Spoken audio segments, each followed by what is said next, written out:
एक सबसे बड़ी बात यह है कि एनडीए में बिल्कुल साफ सुथरे तरीकों से राजनीति, चाहे जितना भी जोर लगा ले कोई, जीतेगा तो एनडीए के उम्मीदवार कलाधर मंडल है।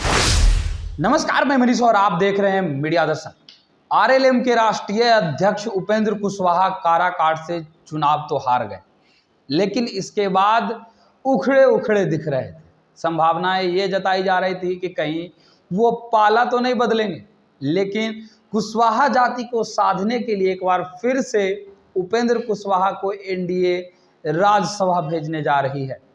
इसकी जानकारी खुद उपेंद्र कुशवाहा ने ट्विटर के जरिए दिया है। इसी मुद्दे पे बात करेंगे। हमारे साथ मौजूद हैं जेडीयू के प्रदेश प्रवक्ता हिमराज राम जी। हिमराज जी, उपेंद्र कुशवाहा को भी अब आप लोग राज्यसभा भेज रहे हैं, क्या उन्हें मंत्री बनाया जाएगा क्या? देखिए, उपेंद्र कुशवाहा जी राज्यसभा जा रहे हैं, इसके लिए बहुत बहुत बधाई उनको। एक सबसे बड़ी बात यह है कि एनडीए में बिल्कुल साफ सुथरे तरीकों से राजनीति होती है। इंडिया गठबंधन की तरह नहीं है कि मन में कुछ और है और कर कुछ और रहे हैं।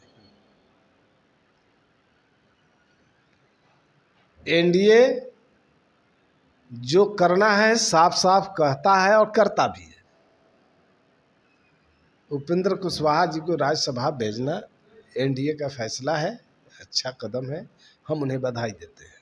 लेकिन क्या लगता है मंत्री बनाया जाएगा? क्योंकि अगर बात की जाए तो कुशवाहा समुदाय के साधने का ही तो प्रयास किया जा रहा है, जिसके वजह से उपेंद्र कुशवाहा को राज्यसभा भेजा जा रहा है। क्योंकि अगर बात की जाए तो बहुत ऐसे छोटे छोटे पार्टियों के नेता हैं जो चुनाव हार गए, उन्हें तो नहीं भेज रहे हैं, उपेंद्र कुशवाहा को भेजा जा रहा है। क्योंकि अगले वर्ष चुनाव है विधानसभा का बिहार में, और कुशवाहा समुदाय को साधने में लगे हैं। क्योंकि अगर बात की जाए तो 2019 में जितना वोट मिला था एनडीए को, उससे कम इस बार कुशवाहा जाति का वोट मिला है एनडीए को।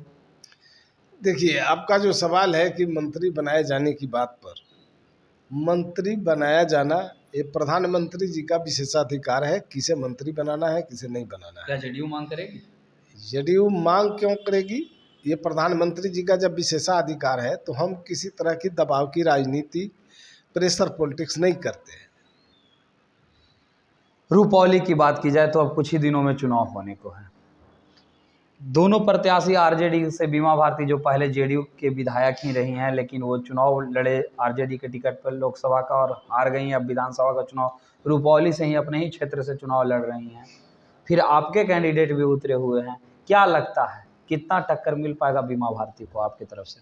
चाहे जितना भी जोर लगा ले कोई, जीतेगा तो एनडीए के उम्मीदवार कलाधर मंडल ही जीतेगा, तीर ही। लेकिन जनादेश तो हमेशा, या जनाधार की बात की जाए तो बीमा भारती खुद दावा करती हैं कि मेरा जनाधार है, रुपौली मेरा क्षेत्र है, 5 बार से हम विधायक रहे हैं वहाँ से। फिर कलाधर मंडल का कहाँ जगह बनता है? तो इस बार लोकसभा चुनाव में तो खड़ी थी बीमा भारती। रुपौली से किसका लीड है? जेडीयू का लीडिंग है। रुपौली विधानसभा से जेडीयू ने लीड किया है। वो तो कहते हैं कि लोग सिंबल नहीं समझ पाए। अरे सिंबल नहीं समझ पाए, दरअसल आज जनता का भरोसा और विश्वास नीतीश जी में कायम है। वो नीतीश कुमार जी के उम्मीदवार कलाधर मंडल के समर्थन में ही अपना वोट करेंगे। यानी तीर छाप को ही करेंगे? बिल्कुल, ललटेन छाप को नहीं। तीर छाप पर बटन दबाएंगे और कलाधर मंडल को विजयी बनाएंगे, एनडीए का झंडा लहराएंगे। यानी बीमा भारती का पत्ता साफ हो जाएगा। अब तो खुद हार गई है लोकसभा में बुरी तरह से, और उसको कर रहे हैं। अरे यही तो खेला है भाई, किस तरह से आरजेडी के उम्मीदवार बना दिया बीमा भारती को आरजेडी ने, और सिंबल दे दिया, समर्थन नहीं दिया। पप्पू जी को विजयी घोषित किया गया, विजयी हो गए पप्पू यादव। अब देखिए खेला उनके साथ कितना धोखा होता रहा है। और दरअसल तो नीतीश कुमार जी अपना आशीर्वाद बनाए रखे थे बीमा भारती पर, जिसके वजह से वो विधायक भी बनी थी और मंत्री भी बनी थी। तो इस बार तो नीतीश बाबू का आशीर्वाद मिल गया कलाधर मंडल को, मोदी जी का आशीर्वाद मिला कलाधर मंडल को, जीतन राम मांझी और चिराग पासवान जी का आशीर्वाद मिला कलाधर मंडल को, तो दूसरा कोई कैसे जीत सकता है। इसलिए जीतेगा तो एनडीए उम्मीदवार ही।